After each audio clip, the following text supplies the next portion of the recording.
নমস্কাৰ দুপৰ শিৰোনাম ষ্টুডিঅ'ত মৰস্মিতা আৰম্ভণিতে ব্ৰেকিং নিউজ নতুন দিল্লীৰ নিজামুদ্দিনত কৰোনাক লৈ মহাতংক নিজামুদ্দিনৰ প্ৰায় 200 ব্যক্তি কোভিড-19ত আক্ৰান্ত হোৱাৰ আশংকা কৰা হৈছে আটাইকেইজনকে কৰা হৈছে কোৱাৰেণ্টাইন নিজামুদ্দিনৰ পৰাও দেশৰ বিভিন্ন স্থানলৈ কৰোনা বিয়পাৰ আশংকা এতিয়া প্ৰকট হৈ পৰিছে তাবলিগী জামাতত ভাগ লৈছিল 200 লোকে তামিলনাডুৰ পৰা সৰ্বাধিক 1500 লোক আহিছিল জামাতত অংশগ্ৰহণৰ বাবে তামিলনাডুৰ পৰা সৰ্বাধিক লোক আহিছিল 1500 ভিসা আইন উলংঘা কৰি ইণ্ডোনেছিয়াৰ পৰা আহিছিল লোক এই জামাতত অসমৰো কেইবাজনো লোকে অংশ লোৱাৰ আশংকা কৰা হৈছে জামাতত ভাৰতৰ ভিন্ন ৰাজ্যৰ লগতে বহু বিদেশী লোকেও অংশ লৈছিল এই পৰ্যন্ত জামাতত অংশ লোৱা তেলেংগানাৰ 6 জন তামিলনাডু কৰ্ণাটক আৰু জম্মু কাশ্মীৰৰ এজনকৈ মুঠ 9 জনকৈ লোকৰ মৃত্যু হৈছে ব্ৰেকিং নিউজ আমি জনাও নতুন দিল্লীৰ নিজামুদ্দিনত কৰোনাক লৈ এতিয়া মহা আতংকময় পৰিৱেশে বিৰাজ কৰিছে নিজামুদ্দিনৰ প্ৰায় 200 গৰাকী ব্যক্তি এতিয়া কোভিড-19ত আক্ৰান্ত হোৱাৰ আশংকা কৰা হৈছে আটাইকেইজনকে কৰা হৈছে কোৱাৰেণ্টাইন নিজামুদ্দিনৰ পৰাও দেশৰ বিভিন্ন প্ৰান্তলৈ কৰোনা বিয়পাৰ আশংকা কৰা হৈছে আৰু তাবলিগী জামাতত অংশগ্ৰহণ কৰিছিল 200 লোকে তামিলনাডুৰ পৰা সৰ্বাধিক 1500 লোকৰ অংশগ্ৰহণ জামাতত ভিসা আইন উলংঘা কৰি ইণ্ডোনেছিয়াৰ পৰাও আহিছিল বহু সংখ্যক লোক বিদেশী লোকে অংশগ্ৰহণ কৰিছিল এই জামাতত আৰু অসমৰ বহু লোকে অংশগ্ৰহণ কৰাৰ সন্দেহ কৰা হৈছে জামাতত ভাৰতৰ ভিন্ন ৰাজ্যৰ লগতে বহু বিদেশী লোকেও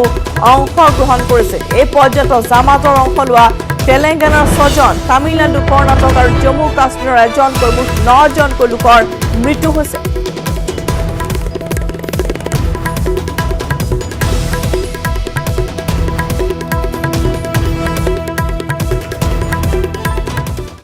আৰফালে দিল্লীৰ তাবলিগী জামাতৰ মুখ্য কাৰ্যালয়ত অসমৰ 200ৰো অধিক লোক থকাৰ আশংকা কৰা হৈছে সমহলীয়া ঘৰটোত অসমৰ পৰা অহা লোকসকল সোমাই আছিল মাৰ্কাজ নামৰ ঘৰটোত আবদ্ধ হৈ আছে মৰিগাঁৱৰ এজন যুৱক নিউজ 18ৰে হোৱা টেলিফোনৰ কথা বতৰাত অসমৰ এজনো আক্ৰান্ত হোৱা নাই বুলি তেওঁ মন্তব্য কৰিছে কিন্তু অসমৰ এজন লোক আক্ৰান্ত হোৱাৰ এতিয়া সন্দেহ কৰা হৈছে মাৰ্চৰ আৰম্ভণিতে অনুষ্ঠিত হোৱা এক ধৰ্মীয় অনুষ্ঠানত অংশগ্ৰহণ কৰিবলৈ ৰেলযোগে লোকসকল অসমৰ পৰা গৈছিল তলাবন্ধৰ ফলত তেওঁলোক ঘূৰি আহিব নোৱাৰিলে বিল্ডিংটোৰ পৰা ইতিমধ্যে লোকসকলক স্বাস্থ্য পৰীক্ষাৰ কাৰণে বিভিন্ন চিকিৎসালয়লৈ প্ৰেৰণ কৰা হৈছে সমহলীয়া বিল্ডিংটোৰ বিভিন্ন মহলাত পিছৰতি হৈ আছে অসমৰ পৰা ভিন্ন লোকৰ খাদ্য প্ৰস্তুতকে ধৰি বিভিন্ন দায়িত্ব নিমজ্জিত হৈ আছিল তেওঁলোক 4 নম্বৰ মহলাত সকলোতকৈ অধিক অসমৰ লোক সোমাই আছিল এই বিল্ডিংটোত আনৰ লগতে অসমৰ কেইবাজনকো স্বাস্থ্য পৰীক্ষাৰ বাবে LNJP দীনদয়াল উপাধ্যায় ৰাজীৱ গান্ধী হাস্পতাললৈ লৈ যোৱা হৈছে অসমৰ ৰিংকু বৰা নামৰ এগৰাকী মহিলাক পুৰণি দিল্লী ৰেলৱে ষ্টেচনৰ পৰা উদ্ধাৰ কৰিছে দিল্লী আৰক্ষীয়ে ষ্টেচনতে চুৰে লুট কৰিলে মহিলাগৰাকী টকা আৰু মোবাইল আৰক্ষীয়ে অসম ভৱন কৰ্তৃপক্ষক যোগাযোগ কৰি গতাই দিছে ভৱন কৰ্তৃপক্ষক তাবলিগী জামাতে দিল্লী পুলিচক জনোৱা অনুসৰি তলাবন্ধৰ পূৰ্বে 1500 লোকক স্বগৃহলৈ পঠোৱাৰ ব্যৱস্থা কৰা হৈছিল এই 1500ৰ ভিতৰত অসমৰো লোক থকাৰ সম্ভাৱনা আছে তাবলিগী জামাতে দিল্লী পুলিচক জনোৱা অনুসৰি তলাবন্ধৰ পূৰ্বে এই সকল লোকক পঠোৱাৰ ব্যৱস্থা কৰা হৈছিল আৰু কি আচলতে কাৰ্যসূচী আছিল কিমান সংখ্যক লোকে অংশগ্ৰহণ কৰিছিল অসমৰ লোক আছিল নেকি সমগ্ৰ ঘটনাৰ সন্দৰ্ভত আমি তথ্যখিনি লাভ কৰিম আমাৰ নতুন দিল্লী ব্যুৰ চিফ পাৰ্থ বৰাৰ পৰা পাৰ্থ ইতিমধ্যে এই তাবলিগী জামাত এই যি ধৰ্মীয় উৎসৱ তাত অংশগ্ৰহণৰ বাবে বিভিন্ন প্ৰান্তৰ লোক আহিছিল এতিয়া কথা হৈছে যে অসমৰ লোক তাত আহিছিল নেকি তেওঁলোকে ইতিমধ্যে জনাইছে যে তলাবন্ধৰ পূৰ্বে প্ৰায় 1500 লোকক ঘৰলৈ পঠাই দিয়া হৈছিল অসমৰ লোক আছিল নেকি আৰু শেহতীয়া খবৰ কি লাভ কৰিছে আপুনি ৰশ্মিতা নিশ্চিতভাৱে অসমৰ লোক আছিল কাৰণ আমি মৰিগাঁৱৰ এজন যুৱক আবদ্ধ হৈ আছিলে নিজামুদ্দিনত তেওঁৰ সৈতে টেলিফোনত কথা বতৰা পাতিছিলো তেওঁ আমাক কৈছে বৰ্তমানেও আজি বা কালিলৈকে বা আজি ৰাতিপুৱালৈকে সেই যিটো বিল্ডিং স্বয়ংমহলীয়া বিল্ডিং সেই বিল্ডিংটোত 200ৰো অধিক অসমৰ লোক আবদ্ধ হৈ আছে অসমৰ পৰা তেওঁ জনোৱা মতে প্ৰায় 300 মান লোক যি ধৰ্মীয় অনুষ্ঠান অনুষ্ঠিত হৈছিল তাবলিগী জামাত নামৰ NGOটোৰ এই ধৰ্মীয় অনুষ্ঠানত অংশগ্ৰহণ কৰিবলৈ আহিছিলে আৰু তলাবন্ধৰ পূৰ্বেই 1500 লোকক এই NGOটোৱে জোৰ পৰা যি স্থানৰ পৰা আহিছিলে সেই স্থানলৈ প্ৰেৰণ কৰিছিলে গতিকে এওঁ যদি ভাষ্য গ্ৰহণ 100 জন লোক প্ৰেৰণ কৰা প্ৰত্যাহ্বানটো তালিকা প্ৰস্তুত কৰাৰ কাৰণে 100 জন লোকৰ শৰীৰত কৰোনা ভাইৰাছৰ উপস্থিতি পোৱা যাব পাৰে গতিকে যদিহে তেওঁলোকে দিল্লীৰ পৰা অসমলৈ গৈ অসমৰ তেওঁলোকৰ যাৱতীয় জিলা প্ৰশাসনক তেওঁলোকে যদি অৱগত কৰা নাই গতিকে তেওঁলোকক এতিয়া চিনাক্ত কৰি কোৱাৰেণ্টাইন কৰাটো অসম চৰকাৰৰ প্ৰত্যাহ্বান আৰু সেই মৰিগাঁৱৰ সেই ব্যক্তিজন যিজন ব্যক্তি এতিয়া আবদ্ধ হৈ আছে এতিয়াও দিল্লীতে আছে বা এতিয়া আছে সেই মাৰ্কাজ নামৰ সেই 6 মহলীয়া ঘৰটো যিটো হৈছে তাবলিগী জামাতৰ মুখ্য কাৰ্যালয় তেওঁলোকৰ ভাষ্য যদি গ্ৰহণ কৰা হয় 200 লোক বা 200ৰো অধিক লোক আছিলে সেই বিল্ডিংটোত আজি পুৱা বেলা সকলোকে বাছ যোগে দিল্লী আৰক্ষীৰ সহযোগিতাত আৰু স্বাস্থ্যকৰ্মীসকলৰ যোগেদি তেওঁলোকক দিল্লীৰ বিভিন্ন হস্পিটেললৈ লৈ যোৱা হৈছে LNJP hospital Deendayal Upadhyay hospital আৰু বিশেষকৈ ৰাজীৱ গান্ধী হস্পিটেললৈ তেওঁলোকক লৈ যোৱা হৈছে তেওঁলোকৰ স্বাস্থ্য পৰীক্ষা কৰা হ'ব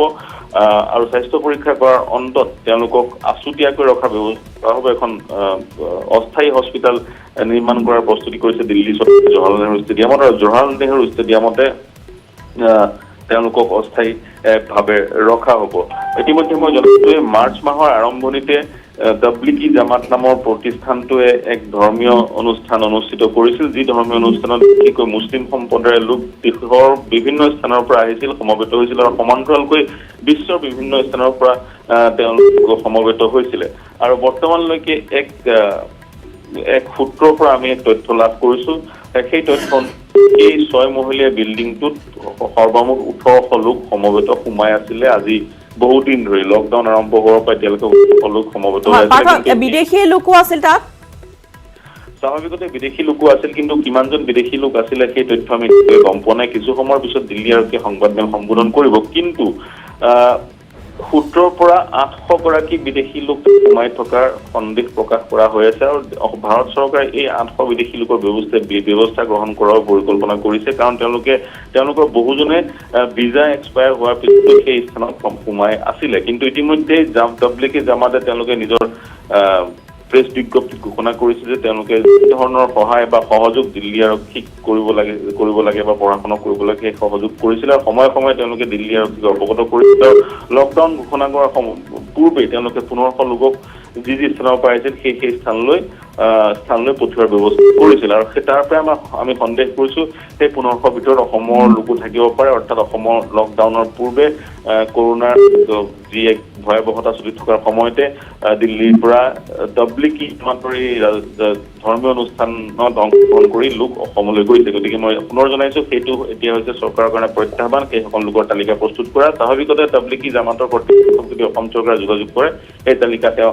অসম চৰকাৰে লাভ কৰিব পাৰিব বাকী থাকিল 200 লোক আৰু 200 লোকৰ দায়িত্ব স্বাভাৱিকতে দিল্লী চৰকাৰে ল'ব কাৰণ তেওঁলোকক এই মুহূৰ্তত পঠোৱাৰ কোনো ব্যৱস্থা দিল্লী চৰকাৰে কৰিব নোৱাৰে বা কৰিব পৰা নাযাব কাৰণ লকডাউন চলি আছে কোনো বাহনৰ যোগেদি ৰেল যোগেও পঠিয়াব নোৱাৰিব বা এৰোপ্লেন যোগেও তেওঁলোকক অসমলৈ পঠিয়াব নোৱাৰিব গতিকে তেওঁলোকৰ যি কোৱাৰেণ্টাইন বা অন্যান্য চিকিৎসা ব্যৱস্থাসমূহ দিল্লীতে কৰা হ'ব তেওঁলোকক ইতিমধ্যে মই জনাইছো লৈ যোৱা হৈছে স্বাস্থ্য পৰীক্ষাৰ কাৰণে আৰু কিন্তু এই ধৰ্মীয় অনুষ্ঠানত অংশগ্ৰহণ কৰি কৰোনাই আক্ৰান্ত হোৱাৰ নিউজ আজি নহয় যিজন লোকৰ কাশ্মীৰত মৃত্যু হৈছিলে কৰোনাত আক্ৰান্ত হৈ সেই লোকসকলে এই নিজামুদ্দিনৰ এই ধৰ্মীয় অনুষ্ঠানটোত অংশগ্ৰহণ কৰি গৈছিলে এয়া প্ৰায় 10 দিনৰ আগৰ কথা এতিয়া প্ৰশ্ন হয় 10 দিনৰ আগতেই যদি গম পোৱা গৈছিলে সাংবাদিকে গম পাইছিলে এই ধৰ্মীয় অনুষ্ঠানত অংশগ্ৰহণ কৰা লোক কৰোনাত আক্ৰান্ত হৈছে তেতিয়া প্ৰশাসন কিয় তৎপৰ নহল প্ৰশাসনে তেতিয়াই ব্যৱস্থা গ্ৰহণ নকৰিলে বা তেতিয়াই যিসকল লোক তাত আছিলে সেইসকল লোকক তাৰ পৰা আঁতৰৰ ব্যৱস্থা কিয় নকৰিলে সেই এটা প্ৰশ্ন দ্বিতীয়তে লোকসকল যদিও বিদেশী লোক তাত সোমাই আছিলে সেই সৰু স্থানটোত বা 6 মহলীয়া এটা বিল্ডিঙত বিদেশী 800 বিদেশী যদি সোমাই আছে তেওঁলোকে স্থানীয় প্ৰশাসনক কিয় অৱগত নকৰিলে তেওঁলোকৰ অৱস্থিতিৰ বিষয়ে সেইটো এটা প্ৰশ্ন গতিকে এয়া প্ৰশ্নৰ উত্তৰ পিছত পোৱা যাব কিন্তু এই মুহূৰ্তত এটা ভয়ানক খবৰ দিল্লী নিজামুদ্দিন এতিয়া কৰোনাৰ হটস্পট হৈ পৰিছে এটা 6 মহলীয়া বিল্ডিং যাক মাৰ্কাজ বুলি কোৱা হয় যিটো তাবলিগী জামাতৰ মুখ্য কাৰ্যালয় তাত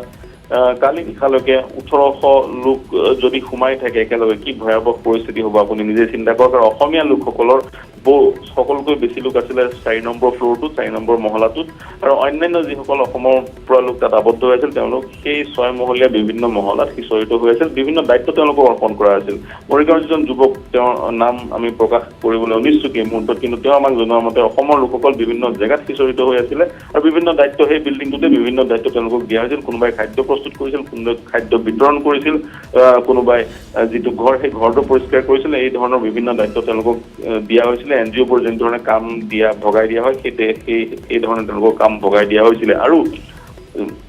আজি বিভিন্ন ৰাষ্ট্ৰীয় সংবাদ মাধ্যমত প্ৰকাশ পোৱা মতে যিসকল লোকৰ প্ৰাথমিক স্বাস্থ্য পৰীক্ষাৰ পিছত কাৰণ আজিৰ আগতে কালিও কিছু লোকৰ স্বাস্থ্য পৰীক্ষা হৈছিলে তাৰ আগতে কিছু লোকৰ স্বাস্থ্য পৰীক্ষা হৈছিলে স্বাস্থ্যৰ পৰীক্ষাৰ ইতিমধ্যে ৰিপৰ্ট আহি পৰিছে ৰিপৰ্ট অনুসৰি আজি ৰাষ্ট্ৰীয় সংবাদ মাধ্যমসমূহত প্ৰকাশ পোৱা মতে 18 জন লোকৰ পজিটিভ পোৱা গৈছে কিন্তু আৰু সংখ্যা বাঢ়িব পাৰে পজিটিভ পোৱা লোকৰ আৰু এই 18 জন লোকৰ ভিতৰত অতি কমেও এজন অসমৰ লোক আছে গতিকে পৰৱৰ্তী সময়ত পাৰ্থ এই থকা লোকসকলৰ মাজত কোভিড-19 বা কৰোনাত আক্ৰান্ত কিবা লক্ষণ তেওঁলোকৰ মাজত দেখিবলৈ পোৱা গৈছিল বা নেকি বা ফোন যোগে যিগৰাকী ব্যক্তিৰ সৈতে আপুনি কথা পাতিছিল অসমৰ সেই যুৱকজনে কিবা জনাইছে নেকি তেওঁলোকৰ শৰীৰত কিবা লক্ষণ দেখা দিছে নেকি বা যিহেতু বিগত বহুদিন ধৰি তেওঁলোকে সেই সমহলীয়া অট্টালিকাটোতে আছিল একেলগে য'ত বহুকেইগৰাকীয়ে অংশগ্ৰহণ কৰি ইতিমধ্যে উভতি গৈ জম্মু কাশ্মীৰৰ পৰা আদি কৰি বিভিন্ন প্ৰান্তত বহুজন লোকৰ মৃত্যু হৈছে প্ৰায় 9 জনৰ তথ্য এতিয়ালৈকে লাভ কৰা গৈছে গতিকে কিবা লক্ষ্য তেওঁলোকৰ গাত দেখিবলৈ পোৱা গৈছে নেকি এতিয়ালৈকে পাৰ্থ হয় ৰশ্মিতা আমি তেওঁলোকৰ কথা বতৰা আৰম্ভ কৰোঁতে স্বাস্থ্যৰ বুজ লৈছিলো আমি কেনে আছে সুধিছিলো তেওঁৰ কোনো কৰোনাৰ লক্ষণ দেখা পোৱা নাই তেওঁৰ শৰীৰত বুলি তেওঁক আমাক অৱগত কৰিছে আৰু তেওঁ ইতিমধ্যে মই জনাইছো তেওঁ আমাক জনাইছে যে এতিয়াও 200ৰো অধিক লোক তাত আবদ্ধ হৈ আছে কিন্তু সকলো লোক তেওঁৰে পৰিচিত নহয় বা সকলো লোকৰ তালিকা তেওঁৰ হাতত নাই বা কোনোবা যদিও কৰোনাত আক্ৰান্ত হৈছে বা কৰোনাৰ লক্ষণ কাৰোবাৰ গাত ধৰা পৰিছে সেই কথাৰ তেওঁ অৱগত নহয় তেওঁ 4 নম্বৰ ফ্ল'ৰটোত আবদ্ধ হৈ আছিল তেওঁ জনোৱা মতে সেই ফ্ল'ৰটোতে আৰু অন্য আৰু বহু কেইজন অসমৰ লোক আবদ্ধ হৈ থকা অসমৰ লোক সেই ফ্ল'ৰটোতে আছে আৰু তেওঁ জনাইছে যে তেওঁৰ মতে জ্যেষ্ঠসকলৰ পৰা যি তথ্য গম পাইছে তাৰ পৰা তেওঁ কৈছে যে অসমৰ কোনো লোকৰ গাত চিমটমছ দেখা দিয়া নাই বা কোনো লোক পজিটিভ নহয় এইটো তেওঁৰ কথা আৰু তেওঁ ইতিমধ্যে লগতেও কৈছে যে তেওঁ অৱগত নহয় কাৰণ বিল্ডিংটো এটা সৰু বিল্ডিং নহয় ডাঙৰ বিল্ডিং তাত 1800 বা তাতকৈ বেছি লোক অনায়াসে তাত থাকিব পাৰে এক হোষ্টেল সদৃশ বিল্ডিং য'ত সকলো তেনেধৰণৰ যিবোৰ সেই এনজিঅ'টোৰ বিভিন্ন অনুষ্ঠানত অংশগ্ৰহণ কৰিবলৈ যি লোক আহে সেই লোকসকল সেই বিল্ডিংটোতে থাকে সেই ঘৰটোতে থাকে গতিকে এটা বিশাল ঘৰ একেবাৰে সৰু ঘৰো নহয় গতিকে তেওঁ অৱগত নহয় সকলো অসমীয়া স্বাস্থ্যৰ বিষয়ে কিন্তু তেওঁ কোৱা মতে তেওঁ নাজানে যে কোনোবা এতিয়া কৰোনাত আক্ৰান্ত হৈছে বা কাৰোবাৰ কৰোনাৰ চিমটমছ শৰীৰত ধৰা পৰিছে কিন্তু বিভিন্ন সংবাদ মাধ্যমত বা আমাৰ সাংবাদিকসকলে আমাক জনোৱা মতে যিসকল লোকৰ পজিটিভ ওলাইছে তাৰ মাজত এজন অতি কমেও এজন অসমৰ গতিকে পৰ্যায়ক্ৰমে কিন্তু এই যিজন ব্যক্তিৰ সৈতে আমি কথা বতৰা পাতিছিলো টেলিফোন যোগে তেওঁকো ৰেস্কিউ কৰি লৈ যোৱা হৈছে তেওঁকো উদ্ধাৰ কৰি লৈ যোৱা হৈছে যি তিনিখন হস্পিটেলৰ নাম ক'লো সেই তিনিখন হস্পিটেললৈ স্বাভাৱিকতে তেওঁৰো স্বাস্থ্য পৰীক্ষা হ'ব তেওঁৰ লগতে আন যি 200ৰো অধিক অসমৰ লোক আবদ্ধ হৈছিল তেওঁলোক সকলোৰে স্বাস্থ্য পৰীক্ষা হ'ব স্বাস্থ্য পৰীক্ষাৰ পিছত তেওঁলোকক আছুতীয়াকৈ ৰখাৰ সেই ব্যৱস্থা কৰা হ'ব আৰু আছুতীয়াকৈ ৰখাৰ যেতিয়া সময়সীমা সমাপ্ত হ'ব তেতিয়াহে তেওঁলোকক চাগৈ অসমলৈ প্ৰেৰণ কৰাৰ ব্যৱস্থা কৰিব পাৰিব আৰু যদিহে তেওঁলোকে নিয়ম উলংঘা কৰিছে বৰ্তমান দেশত যি জৰুৰীকালীন অৱস্থা চলি আছে সেই জৰুৰীকালীন অৱস্থাৰ যদি কিবা নিয়ম ভংগ কৰিছে তেওঁলোকৰ বিৰুদ্ধে গোচৰ ৰুজু হ'ব পাৰে বা তেওঁলোক আইনৰ সন্মুখীন হ'বলগীয়া হ'ব পাৰে কিন্তু যি বিদেশৰ যিসকল লোক আছিলে তেওঁলোকৰ বিৰুদ্ধে ভাৰত চৰকাৰে গোচৰ ৰুজু কৰিব তেওঁলোকৰ বিচাৰ ম্যাদ উকলি যোৱাৰ পিছতো তেওঁলোক সেই জেগাটোত আবদ্ধ হৈ আছিল প্ৰথম কথা দ্বিতীয় কথা হৈছে তেওঁলোকে স্থানীয় প্ৰশাসনক জনাব লাগিছিল অৱগত কৰিব লাগিছিল তেওঁলোকৰ অৱস্থিতিৰ বিষয়ে নিশ্চয়কৈ পাৰ্থ ধন্যবাদ জনাইছো এইখিনি বহু গুৰুত্বপূৰ্ণ তথ্য আপুনি আগবঢ়ালে আমাৰ বাবে আৰু ইতিমধ্যে আমি জনাইছো যে বিচাৰ ম্যাদ উকলি যোৱাৰ পিছত বহুকেইগৰাকী বিদেশী পৰ্যটক এই সমহলীয়া অট্টালিকাটো তেওঁলোকে আত্মগোপন কৰি আছিল অৰ্থাৎ লকডাউনৰ বাবে যিহেতু তাতে আবদ্ধ হৈ পৰিবলগীয়া হৈছিল য'ত 200ৰো অধিক ব্যক্তি অসমৰ আছিল বুলি সন্দেহ কৰা হৈছে এজন মৰিগাঁৱৰ যুৱকৰ সৈতে আমাৰ নতুন দিল্লী ব্যুৰ চিফে কথা পাতিছে তেওঁ ইতিমধ্যে ব্যক্ত কৰিছে যে তেওঁলোকক স্বাস্থ্য পৰীক্ষাৰ বাবে দিল্লীৰ 3খনকৈ চিকিৎসালয়লৈ লৈ যোৱা হৈছে কিন্তু বৰ্তমান দেখিবলৈ পোৱা গৈছে যে অতি ভয়ংকৰ তথ্য যে স্থানীয় ৰাইজ বা প্ৰশাসন অৱগত নাছিল নেকি বিগত 10 দিনৰ পূৰ্বেই তাৰ পৰা উভতি যোৱা লোকৰ ইতিমধ্যে কৰোনাত আক্ৰান্ত হৈ মৃত্যু হৈছে এতিয়া ডাঙৰ প্ৰশ্ন যে নিজামুদ্দিনত এই বাসগৃহটোত এই 6 মহলীয়া অট্টালিকাটোত ইমান সংখ্যক লোক থকাৰ কথা প্ৰশাসনে কেনেকৈ নাজানিলে বা যিটো এনজিঅ'ৰ তৎপৰতাত এই যি ধৰ্মীয় উৎসৱত অংশগ্ৰহণ কৰিবলৈ বিভিন্ন প্ৰান্তৰ পৰা ভাৰতৰ বিভিন্ন প্ৰান্তৰ পৰা এইসকল লোকৰ আগমন ঘটিছিল তেওঁলোকে কিয় এই তথ্য প্ৰশাসনৰ পৰা লুকুৱাই ৰাখিলে সেয়া বিভিন্ন প্ৰশ্ন বৰ্তমান উত্থাপিত হৈছে কিন্তু বৰ্তমান দিল্লী চৰকাৰে তৎপৰতা অৱলম্বন কৰিছে এইসকল লোকক বৰ্তমান লৈ যোৱা হৈছে বিভিন্ন বাছেৰে 3খনকৈ চিকিৎসালয়লৈ লৈ যোৱা হৈছে তেওঁলোকক আছুতীয়াকৈ ৰখা হ'ব, স্বাস্থ্য পৰীক্ষা কৰা হ'ব আৰু স্বাস্থ্য পৰীক্ষা কৰাৰ অন্তত তেওঁলোকক ৰখাৰ ব্যৱস্থা কৰিব চৰকাৰে, যিহেতু বৰ্তমান লকডাউন সমগ্ৰ দেশতে আৰু 14টা দিন বাকী আছে আৰু 14টা দিনৰ পিছতেই এইসকল লোকক নিজৰ গন্তব্যস্থানলৈ পঠিয়াই দিয়া হ'ব। কিন্তু ইতিমধ্যে যিটো NGO এই ধৰ্মীয় উৎসৱ পাতিছে তেওঁলোকে ইতিমধ্যে জনাইছে যে 1500 লোকক নিজৰ গৃহলৈ পঠিয়াই দিয়া হৈছে, কিন্তু বৰ্তমান তাত 300ৰ অধিক লোক আবদ্ধ হৈ আছিল আৰু এইসকল লোকক ইতিমধ্যে দিল্লী প্ৰশাসনে উদ্ধাৰ কৰি বিভিন্ন প্ৰান্তত অৰ্থাৎ দিল্লীৰ 3খনকৈ চিকিৎসালয়লৈ লৈ গৈছে স্বাস্থ্য পৰীক্ষাৰ বাবে। আৰু খবৰ দুপৰীয়া নম্বৰ এইখিনিতে সময় হৈছে, এতিয়া চমু বাণিজ্যিক বিৰতি।